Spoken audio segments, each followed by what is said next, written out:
శ్రీకృష్ణ చరిత్ర మొదటి భాగం అధ్యాయం 2 శీర్షిక కంసరాజు రచన నిర్మలం అనే శ్రీ అజ్జరపు వెంకటరావు సంపాదకత్వం శ్రీమతి పప్పు శాంతాదేవి సమర్పణ సౌభాగ్య నిర్మలం ఫౌండేషన్ న్యూఢిల్లీ స్వరం సమ్మెట ఉమాదేవి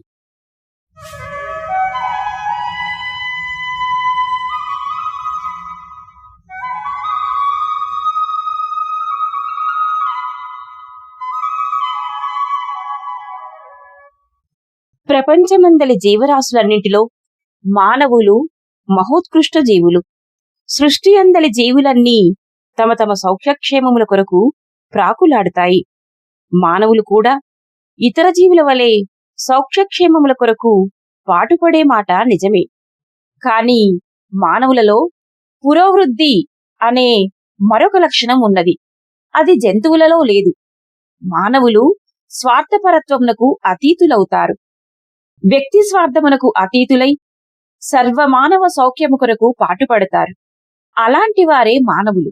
స్వార్థపరత్వమునకు అతీతులు కాకుండా నిరంతరం తమ సౌఖ్యక్షేమముల కొరకే, తమ స్వార్థము కొరకే మరికొందరు పాటుపడతారు.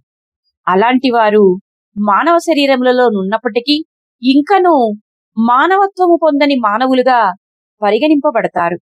ఈ 2 రకములు కాక మరొక రకము మానవులున్నారు. వారి తాపత్రయము తమకు కావలసిన సౌఖ్యక్షేమములను సమకూర్చుకోవడంతో ఆగదు. వారికి, వారి సంతతి వారికి తరతరముల వరకు అవసరమైన సౌఖ్యక్షేమములను సమకూర్చుకుంటారు. వారి ఆవేదన అక్కడితో కూడా ఆగదు. ఇతరులకు గల సౌఖ్యక్షేమములను చెడగొట్టి అవి కూడా తామే పొందడానికి ప్రయత్నిస్తారు. తమకు కలిగినంత సౌఖ్యక్షేమములు మరెవరికీ ఉండకూడదని వారి కోరిక. అందువలన ఇతరులకు గల సౌఖ్యక్షేమ సాధనములైన ధనధాన్యాదులను వారు ఏదో ఒక విధముగా పొందడానికి ప్రయత్నిస్తారు. వారి ప్రయత్నములు అక్కడితో ఆగవు. ఇతర వ్యక్తుల స్వాతంత్రమునే అపహరించి వారిని తమ బానిసలుగా చేసుకొని తమ పలుకుబడిలోనికి వచ్చిన మనుష్యులను, ధనధాన్యములను తమ సుఖ సంతోషముల కొరకు మాత్రమే ఉపయోగించుకుంటారు. ఇతరుడు తల ఎత్తితే అణచడానికి ప్రయత్నిస్తారు.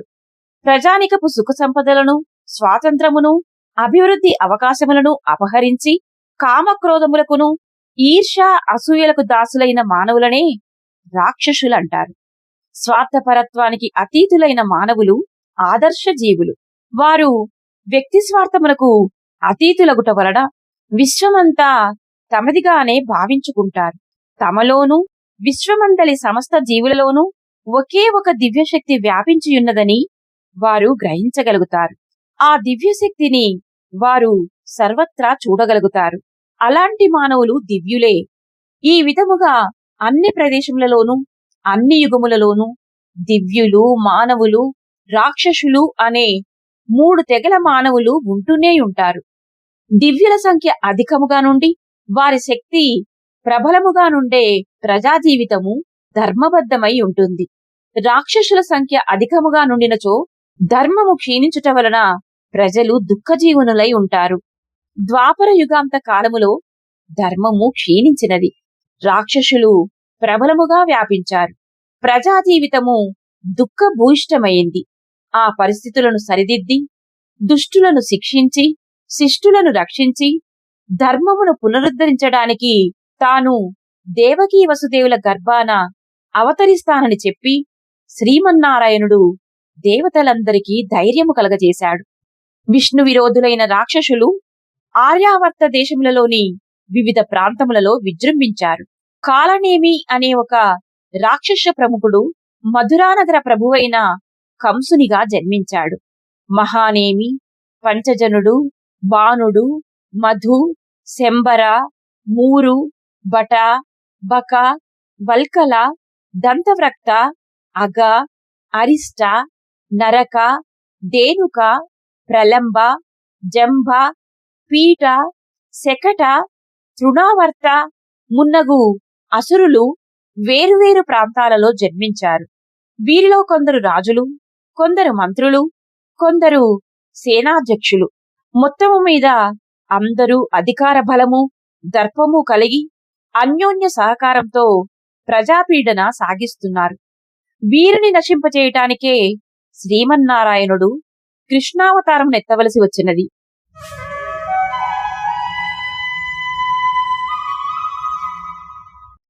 ఆర్యవర్తపు రాజ్యములలో మధుర ఒక ప్రముఖ రాజ్యము. యాదవులలో అంధకులనే ఒక తెగకు చెందిన ఉగ్రసేనుడు మధురా నగరాన్ని పరిపాలిస్తున్నాడు.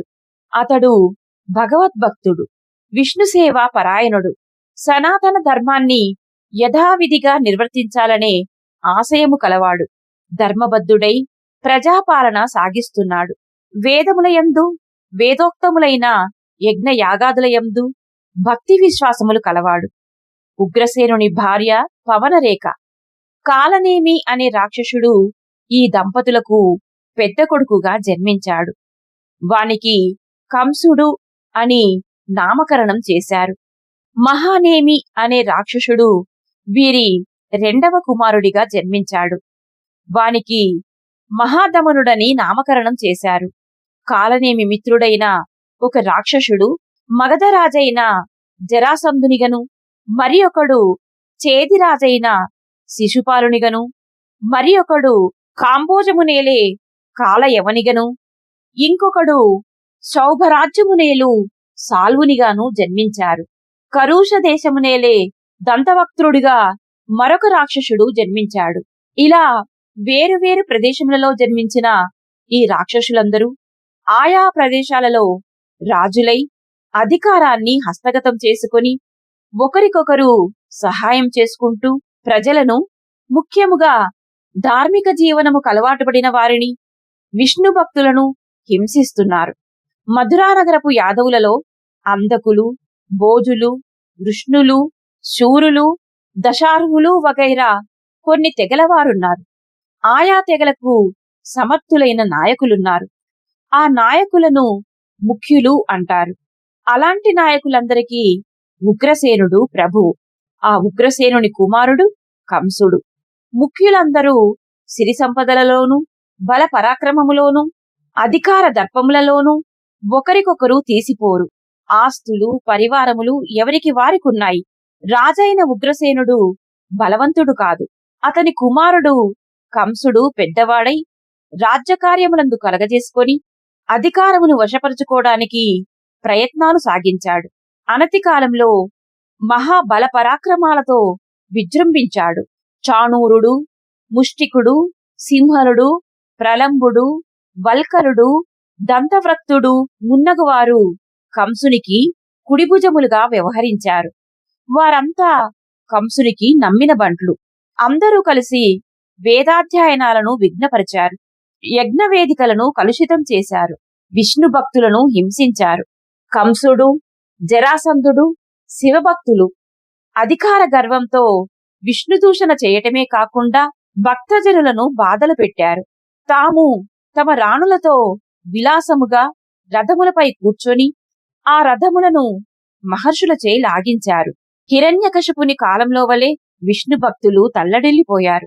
కంసుని దురాగతాలకు గురి అయిన మహర్షులు రాజైన ఉగ్రసేనుని వద్దకు పోయి మొరపెట్టుకున్నారు. రక్షించమని ప్రార్థించారు. ఆ రాజు ధర్మము నెరిగినవాడు.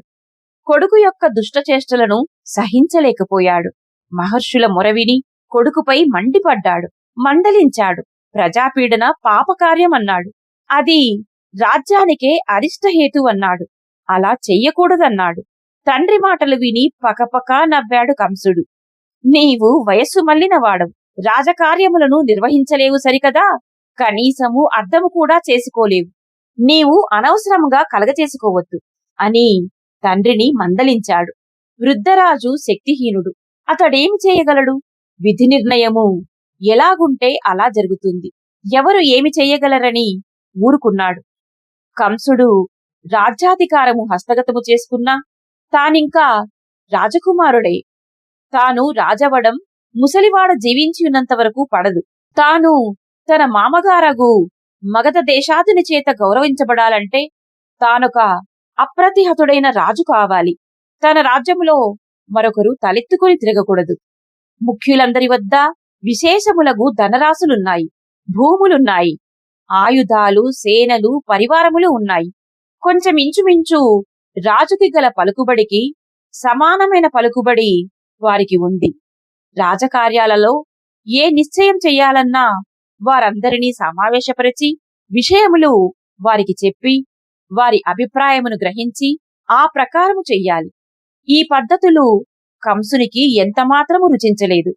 సర్వం సహాధికారం రాజుది. అతని మాటకు అడ్డు చెప్పేవారుండకూడదు. అలాంటి పదవిని తాను పొందాలి. అందుకు ముసలిరాజు ఉగ్రసేనుడు అడ్డుగానున్నాడు. ఆ అడ్డమును తప్పించుకోవాలి. వెంటనే ఉగ్రసేనుని కోటలో బంధించాడు. రాజకార్యములతో అతనికి ఎట్టి సంబంధము లేకుండా చేశాడు. కూతుళ్ళు, పరిచారికల సహాయముతో బాహ్య ప్రపంచంతో సంబంధం లేకుండా బందీగా సుఖజీవనం చేస్తున్నాడు ముసలిరాజు.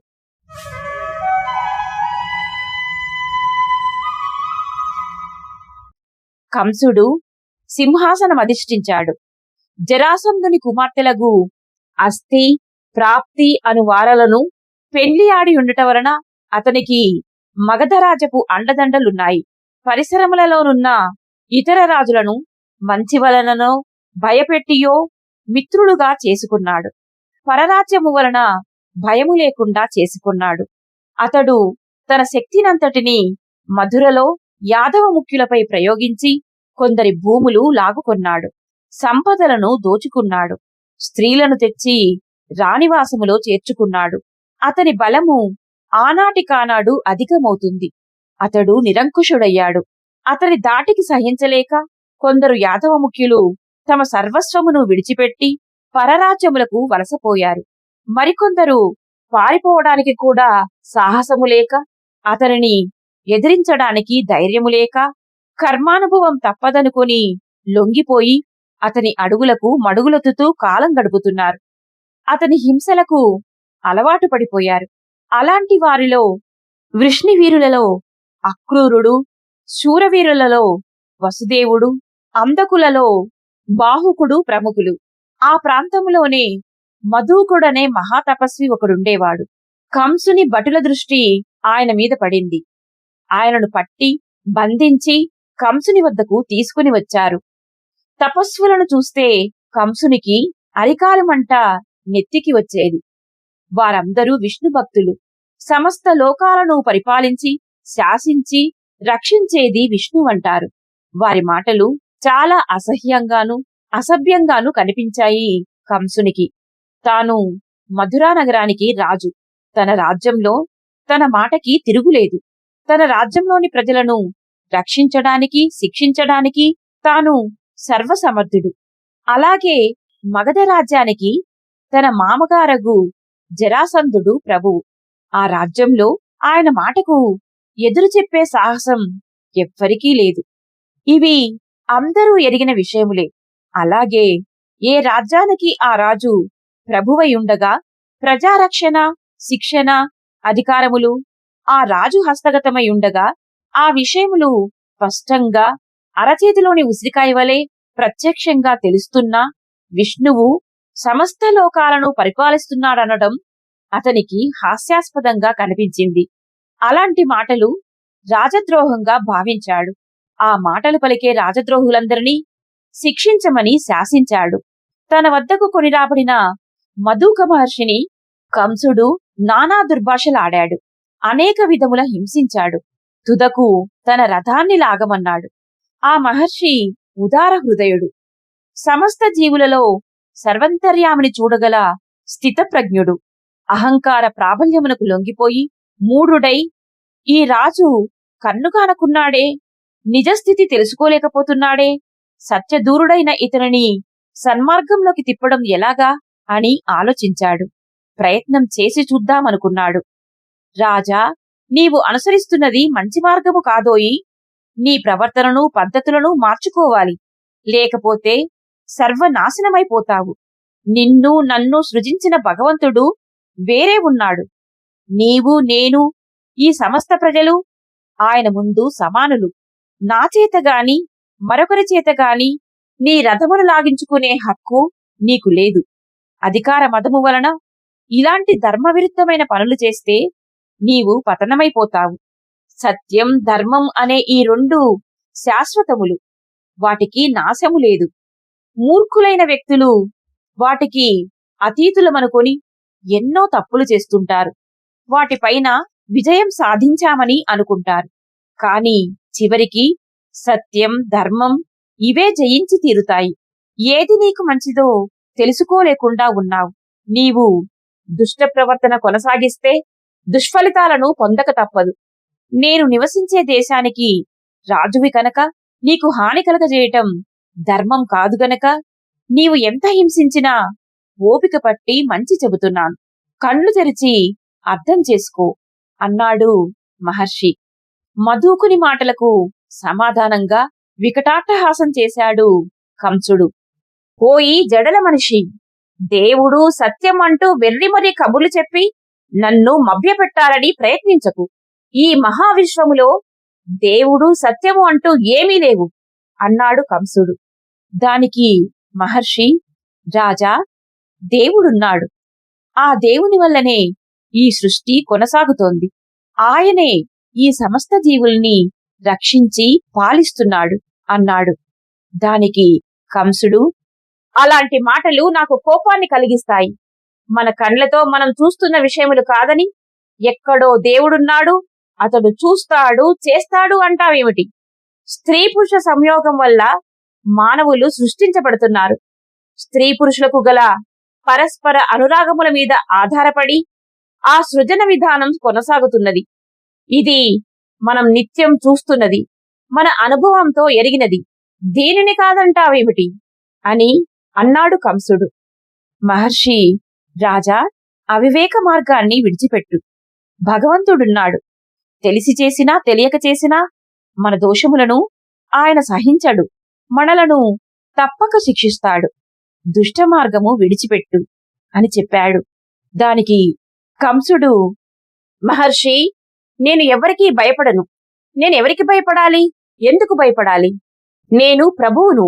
నా భుజబలం వలన నేను ప్రభుత్వాన్ని వశపరుచుకొని ప్రభువునయ్యాను.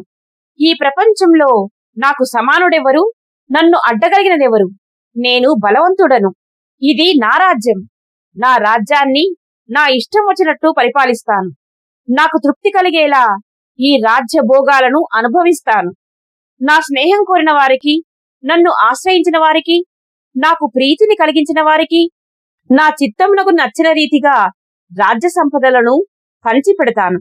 ఈ ప్రపంచంలో నా అధికారమును, ఆధిక్యతను వ్యతిరేకించే నా శత్రువులందరినీ నేను సంహరిస్తాను. ఇదివరకే చాలా మందిని అణచివేశాను. ఇంకా ఎవరైనా మిగిలి ఉంటే వారందరినీ సర్వనాశనం చేస్తాను. భైరవునికి బలి ఇస్తాను. ఎవరు నిరోధించగలరు? నాకు ఎవరు అడ్డం చెప్పగలరు? నీవు నోరు మూసుకొని రథం లాగు. నిన్ను ఇప్పుడు ఈ కొరడాతో నేను కొడుతున్నాను. నిన్ను ఎవరు రక్షిస్తారో చూస్తాను అంటూ పటపట పండ్లు కొరుకుతూ కొరడాను విదిలించి మహర్షిని కొట్టాడు. చుబుకు దెబ్బ చుర్రుమని తగిలింది. శరీరం మీద దెబ్బ పడేసరికి చకితుడయ్యాడు మహర్షి. ఆయన ఓర్మి నశించింది. కంస, నీవు దుష్టరాక్షసుడువు.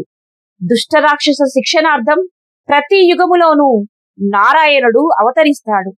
ఈ ద్వాపర యుగంలో నీలమేఘశ్యాముడై జన్మించి నిన్ను సంహరిస్తాడు అని శపించాడు. చీత్కారము చేశాడు కంసుడు. నీ శాపనార్థములకు నేను భయపడను పొమ్మన్నాడు. అయినా అతని హృదయంలో ఏదో తెలియని భయం ప్రవేశించింది. మహర్షి మాటలు అతని విజయపథానికి అపశకునం అనిపించాయి.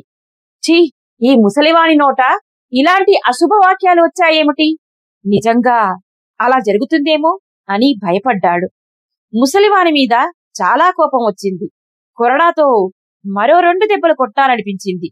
ఛీ, దుర్మార్గుడు, ఇంకా ఏమి అపశకునపు మాటలు అంటాడో అని మరల ఆలోచించాడు. తమాయించుకున్నాడు. ఆ ముసలివానిని అక్కడితో విడిచిపెట్టి పొమ్మన్నాడు. అతడు పలికిన మాటలను మరచిపోవాలని ప్రయత్నించాడు. అతను ఎంత తంటాలు పడ్డా ఆ మాటలు మరుపునకు రావడం లేదు. ఒంటరిగానున్నప్పుడల్లా మహర్షి శాపం జ్ఞాపకం వస్తున్నది. అందుచేత ఏదో పని కల్పించుకొని ఇతరులతో కలిసి తిరుగుతూ ఇది మరచిపోవాలనుకున్నాడు.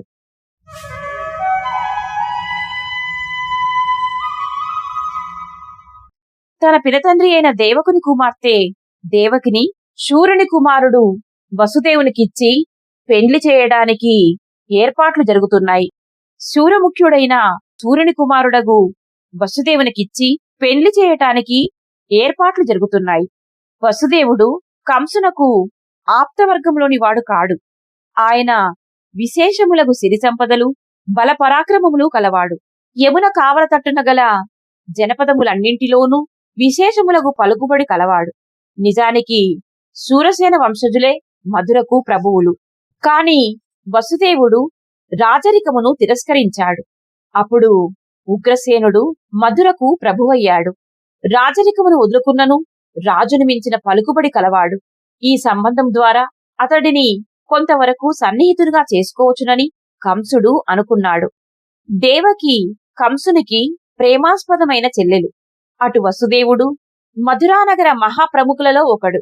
వారి వివాహాన్ని అతి వైభవముగా తన సమక్షంలో జరిపించాడు కంసుడు. మణిమాణిక్యాదులు పొదిగిన కాంచన రథమును అద్భుతముగా అలంకరించి అందులో నూతన దంపతులగు దేవకీ వసుదేవులను ఆసీనులను చేసి తాను స్వయముగా రథము నడుపుతూ దేవకిని అత్తింట దిగబెట్టుటకు ఊరేగుతూ బయలుదేరాడు కంసుడు.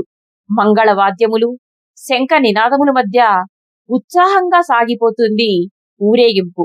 పట్టణంలోని ప్రజలందరూ బారులు తీర్చి నిలబడి తమ రాజును రాజు ప్రేమానురాగాలకు పాత్రులైన నూతన దంపతులను చూసి జయజయ ధ్వానాలు చేస్తున్నారు. అంతా చూశాడు కంసుడు.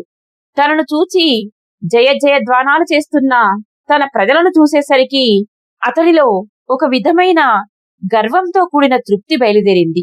వీరందరూ నా ప్రజలు, వీరందరికీ నేను ప్రభువును, నాకు వీరందరూ దాసులు. నా కోసం వీరందరూ అవసరమైతే ప్రాణాలైనా అర్పిస్తారు. ఇంతమంది ప్రజలకు ప్రభువైన నన్ను ఎవరు జయించగలరు, ఎలా చంపగలరు? కొరడా దెబ్బలు భరించలేక ఆ ముసలివగ్గు వధూకుడు ఏవో పిచ్చి మాటలు వాగాడు. ఆ మాటలకు నేను అనవసరంగా ప్రాధాన్యమిచ్చి భయపడకూడదు అని అనుకున్నాడు. అంతలో ఆకాశంలో నుండి ఏవో మాటలు వినపడ్డాయి. తనను గురించే ఎవరో అంటున్నారు. ఆ మాటలు శ్రద్ధగా విన్నాడు. ఓయి కంస, అవివేకి, నీ ఈ చెల్లెలు అష్టమగర్భంలో పుట్టే కొడుకు వలన నీవు చంపబడతావు సుమా అని వినిపించింది. ఎవరా మాటలు అన్నది? ఆకాశం నుండి వినపడ్డాయి. ఆకాశవాణి కాబోలు. తాను మర్చిపోవాలని ప్రయత్నిస్తున్న మధుకుని మాటలు మరింత కోపంతో చెప్పబడినట్లున్నాయి. తనకి చావా? ఈ చెల్లెలకి పుట్టే కొడుకు వలన? ఈ చెల్లెలకి కొడుకులు పుట్టకుండా ముందుగానే ఈమెను చంపేస్తే అప్పుడిక పేచీ ఉండదు కదా. ఏమవుతుందా శాపవాక్యం? రాక్షస క్రౌర్యంతో తటాలున లేచి నిలబడ్డాడు. వర నుండి కత్తి దూశాడు. ఎడమ చేతితో నవవధువు దేవకీదేవి కొప్పు పట్టుకున్నాడు. ఇప్పుడే ఈమెను చంపేస్తాను. ఈమెకు 8వ కొడుకే కాదు, అసలు కొడుకే లేకుండా చేస్తాను అంటూ ఆమెను చంపబోయాడు. ప్రక్కనే ఉన్నాడు ఆమె భర్త వసుదేవుడు. కంసుని చేయి పట్టుకొని ఆపు చేశాడు. బావా, ఏమిటి క్రౌర్యం? ఎందుకోసము నీకీ తొందర? ఆ మాటలు ఎవరన్నారో, ఎక్కడి నుండి వచ్చాయో, ఎందుకన్నారో మనకు తెలియదు కదా. అలా మూలమేమిటో తెలియని మాటలను పట్టుకొని అవి నిజమని నమ్మి నీ ముద్దుల చెల్లెలిని చంపడానికే చేయినెత్తావా? ఈ ముద్దరాలు నీకేమి అపకారం చేసింది? నీవంటే ఆమెకు ఎంతో ప్రేమ. నిన్ను తలుచుకుని మురిసిపోతుంది. నీవు కూడా ఆమెను చాలా ప్రేమిస్తావు. కనుకనే నీవు స్వయంగా ఆమెను మా ఇంట దిగబెట్టడానికి బయలుదేరావు. అలాంటి నీ ముద్దు చెల్లెలిని అర్థం తెలియని మాటలను నమ్మి చంపడానికి తయారవుతున్నావా? ఎంత అన్యాయం బావా! ఎవరో ఏదో అన్నారని నీ ముక్కు నీవు తెగకోసుకుంటావా? బావా, పుట్టిన వారందరూ నేడో రేపో కాకపోతే మరో 100 ఏళ్లకో చావక తప్పదు కదా. అలా చనిపోయిన వారంతా మరల పుట్టడం తప్పదు కదా. చేసుకున్న కర్మము వెంటనంటి ఉన్నంత కాలము ఈ జనన మరణములు మనకు ఉండేవే కదా. ఎవరో ఏ పరిహాసానికో అన్న మాటను పట్టుకొని నీ చావుకు నీవు భయపడి నీ చెల్లెలని చంపడానికి ప్రయత్నిస్తున్నావే, అనవసరంగా స్త్రీ హత్యా పాతకం ఎందుకయ్యా తెచ్చిపెట్టుకుంటావు? దానిని మళ్ళీ అనుభవించాలి కదా. దేవకి నీకు వరుసకి చెల్లెలు కాని నిజానికి కూతురు వంటిది. ఆమె చాలా ఉత్తమురాలు, మెచ్చుకోదగిన చరిత్ర కలది. నూతన వివాహపు వేడుకలో గల సంతోషము నుండి కదల్చబడి కంపిస్తోంది. ఆమెను కరుణించి విడిచిపెట్టు అని బ్రతిమిలాడాడు. జీవులందరికీ ఎవరి ప్రాణం వారికి తీపి. ఎలాంటి సందర్భములోనైనా ప్రాణము పోగొట్టుకోవడానికి ఇష్టపడరు. తమ ప్రాణాన్ని నిలుపుకోవడానికి ఎలాంటి త్యాగానికైనా వెరువరు. అటువంటప్పుడు అధికార మదాంధుడు, జీవితంలో ఎన్నో ఆశలు పెట్టుకున్న కంసుడు తన ప్రాణానికి మోసమని ఎరిగిన తరువాత ఆ భయహేతువును ఎందుకు అపరిష్కృతంగా విడిచిపెడతాడు? తన ప్రాణానికి భయం లేకుండా చేసుకోవటం అతని కర్తవ్యం. అందుకొరకు ఎవరి ప్రాణాలు తీయడానికైనా అతడు వెనుదీయడు. ఈ పరిస్థితిని అర్థం చేసుకున్నాడు వసుదేవుడు. కంసుని ఎదిరించి తను దేవకిని కాపాడలేడు సరికదా, తన ప్రాణములు కూడా నిలుపుకోలేడు. ఏదో విధముగా మంచి వల్లనే బయటపడాలని ఆలోచించాడు. కంసునికి ప్రాణభయం పోయే ఉపాయం చెబితే కాని అతడు దేవకిని విడిచిపెట్టేలా కనపడడం లేదు. వసుదేవా, నా ప్రాణం నాకు ముఖ్యం. నా ప్రాణానికి ఈమె వలన ముప్పు కలుగుతుందని వింటున్నాము. అందువలన ఈమెను ఇప్పుడే ఇక్కడే చంపేస్తే నా ముప్పు తప్పుతుంది. నన్ను నేను కాపాడుకుంటాను. నన్ను నేను కాపాడుకోవడంలో నాకు ఎవ్వరూ ఎలాంటి దోషము ఆరోపించలేరు అన్నాడు కంసుడు. అలా కాదు బావా, దీనికి నేనొక పద్ధతి చెబుతాను విను. స్వయముగా దేవకీదేవి వల్ల నీకు ఎట్టి ప్రమాదమూ లేదు. ఆమెకు పుట్టిన 8వ బిడ్డ వల్ల కదా నీకు ప్రమాదమని అశరీరవాణి చెప్పినది. ఆ 8వ బిడ్డను నీకు నేను అప్పగిస్తాను. ఆ బిడ్డను చంపు. ఆ బిడ్డ వలన నీకు ఎలాంటి ప్రమాదము లేకుండా చేసుకో అన్నాడు వసుదేవుడు. ఈమెకు వచ్చిన గర్భములను, పుట్టిన బిడ్డలను లెక్క చూసుకుంటూ కూర్చోవటమేనా నా పని? ఒకవేళ అలా చేసినా ఒకప్పుడు లెక్క తప్పవచ్చును. నేను ఈ ప్రమాదాన్ని ఎందుకు బ్రతకనియాలి? లెక్క తప్పుతుందని నీకు భయంగా ఉంటే ఆమెకు పుట్టిన బిడ్డలందరినీ నీకు అప్పగిస్తాను. వారిని నీ ఇష్టం వచ్చినట్లు చేసుకో. ఈమెను కాపాడుము, ప్రాణములతో విడిచిపెట్టుము. ఆమె కళ్ళలోనికి చూడు. వేటగాని వాతబడిన హరిణము వలె ఎలా బెదిరిపోయిందో. బావా, జాలి లేదా? దయ చూడవా? నా మాట నమ్ము అని ప్రార్థించాడు వసుదేవుడు. అయ్యో, పుట్టిన బిడ్డలందరినీ ఈ హంతకునికి అప్పచెప్పాలా అనుకున్నాడు. మరి తనలో తాను ధైర్యం తెచ్చుకున్నాడు. ఆనాటికొక దైవము అడ్డుపడకపోతాడా అనుకున్నాడు. నా బిడ్డలను తెచ్చి నీకు అప్పగిస్తాను. నా భార్యను విడిచిపెట్టు అన్నాడు. వసుదేవుని వాగ్దానమును అంగీకరించాడు కంసుడు.